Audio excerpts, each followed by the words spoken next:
జాగ్రత్తగా ఆలోచించండి. ఈ రోజున దేవుని యొక్క సన్నిధిలో దేవునికి అయిష్టమైనటువంటి పనులు నువ్వు చేస్తున్నావేమో, దేవుడు వద్దన్నటువంటి పనులు చేస్తున్నావేమో, దేవుడు అది చెయ్యకూడదు అన్నటువంటి పనులు చేస్తున్నావేమో.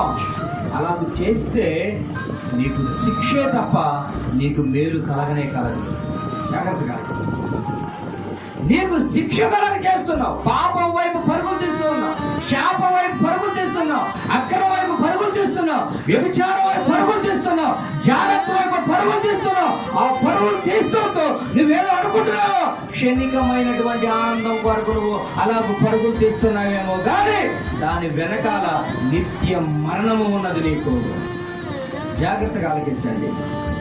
దేవుని యొక్క మేలులే మనం అనుభవించాలి కానీ, దేవుని యొక్క ఆశీర్వాదాలు మనం అనుభవించాలి కానీ, దేవుని శిక్షను మనం తప్పించుకునేటువంటి ఆ యొక్క ఆవశ్యకత మనకు రానేరాదు.